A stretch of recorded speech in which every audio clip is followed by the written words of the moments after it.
2021 yılında mashruuca horumarinta wax soo saarka digaaga Soomaaliya sanadkii 2021 waxa uu ku bilowday nooc digaag oo Atax lagu magacaabo lagana keenay dalka Turkiga.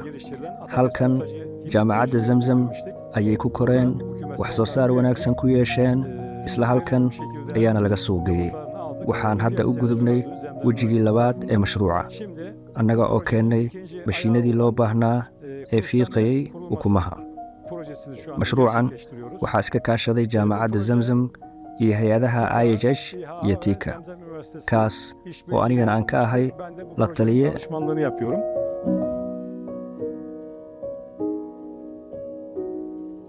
beerta digaaga jaamacadda Zamzam waxaa la aasaasay 2021 iyadoo ay gacan ka geysanayaan hay'adda Tika iyo hay'adda IHH.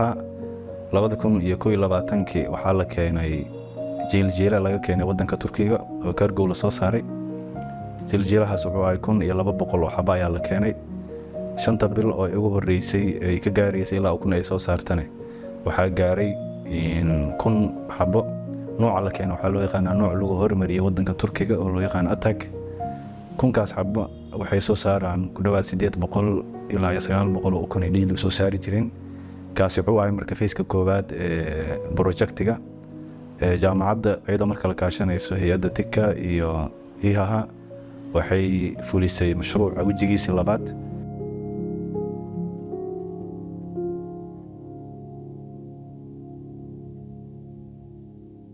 maanta waxaa farxad weyn ah ujeedooyinka loo asaasay macadka cilmi baariska wax soo saarka digaaga inaan ka gaarno guulo waaweyn ah. taasina waxaa mahad iska leh Allah subhanahu wa ta'ala cid kasta oo garab ka geysatay. xaqiiqdii mashruucan marka la bilaabay wuxuu ahaa fikir iyo aqoon la isku keenay, maantana wixii waa laga mar dhalay. mashruucan wuxuu lahaa ilaa 3 fees, hadda waxaa xalismay waxaa waay 2 fees oo feeskii labaad oo gabagabo marayo, feeskii saddexaadna waa gali doonaa. waxa loo asaasay ugu weyn xarunta waxay ahayd in waddanka xal looga helo qaybta wax soo saarka ukumaha digaaga iyo wax soo saarka hilibka digaaga. xaqiiqdii waxaa ognahay ukumaha aan isticmaalno 90% hilibka digaaga oo isticmaalno oo idil dhan waxa laga keenaa wadamada dibadda laga keenaa sida Brazil iyo wadamada kale ee Turkiga oo kale laga keenaa. marka jaamacadda Zamzam ayadoo ka duuleysa arinka waxay asaastay macadka loo yaqaano macadka cilmi baariska ee wax soo saarka digaaga. xaqiiqdii wejiga koowaad wuxuu ahaa in digaag Turkiga laga keenay oo jiiljiila waddanka la keenay, cimiladii la qabsatay oo wax soo saarkeedana lagu kalsoonaaday, suuqa loo iibgeynayay, customerkeena oo jawaab celin fiican oo ka keenay.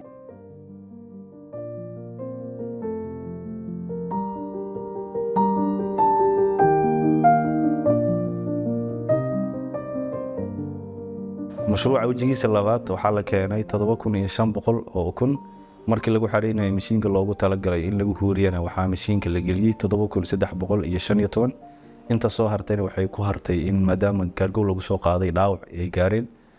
markii la gaaray waqtiga loogu talagalay in la fiiqane waxaa mashiinka ka soo baxday guud ahaan 6463.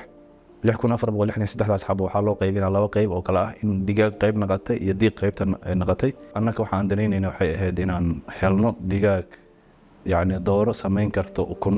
marka diiqeeda waxaan sameynaa inaan u qaybino ardayda jaamacadda qaybta barata poultryga iyo guud ahaan dadka masaakiinta ee jaamacadda hareeriyada deganay. waxaa la kala gaarsiiyay dhammaan gobolada kale yani si aan u tijaabino inay ay u noolaan karaan oo ay dadku ay u isticmaali karaan in intay koriyaan ay birta u isticmaalaan aase yani hilib ay ka dhigtaan.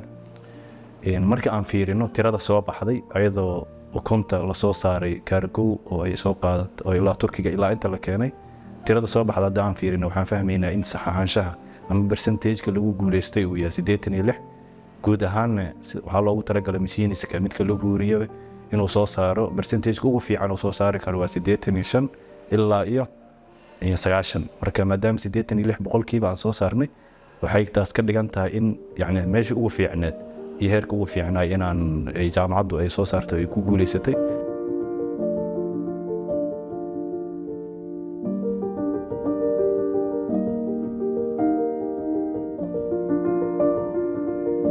projemizin birinci ayağı başarılı olduğu için şimdi ikinci ayağına geçtik.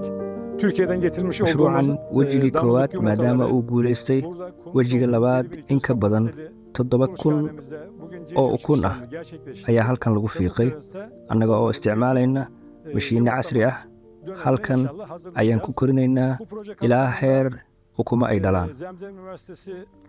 sidoo kale mashruucan ilaa bilowgiisii waxaa qayb ka ahaa ardayda qaybta animal science-ka ee jaamacadda, kuwaas oo ku howlanaa dhammaan shaqooyinkii halkan ka socday laga soo bilaabo minfiiqista ukumaha, quudinta ilaa xanaanaynta jiijilada.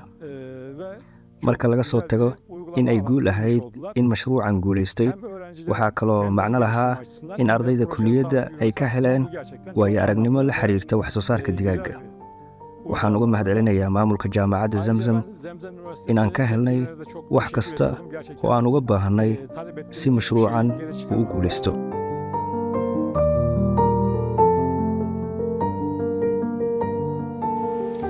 waxaa ka qayb qaatay ama aan ka mid ahaa ardayda baraatikada ka qaadanaysay boltriga. runtii waxaa ka faa'iiday casharo badan oo na siiyey Professor Sardar Karmel. maalintii ay baraatikada bilaabanaysay ilaa ay maalinka dhammaadka waa aan joogay oo meeshaas waxaa ka qaatay koorso muhiim ah oo boltriga ah.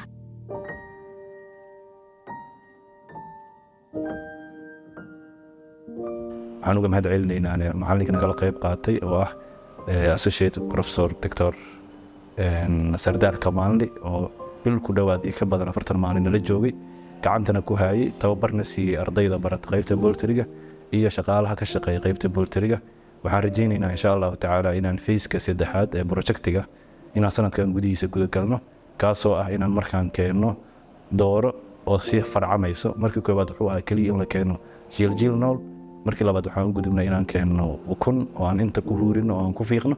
phase-ka saddexaad oo sanadkan gudihiisa rajaynayna waxay tahay inaan ka dhigno in dooro farcamaysa la keeno, inta ay ukunta ku dhasho, inta mashiiniska lagu geliyo, intana lagu fiiqo, kadibna aan ka shaqeyno in la helo farac ay Soomaaliya gaar ay u leedahay oo cimilada iyo wadankan ku shaqeyn karo.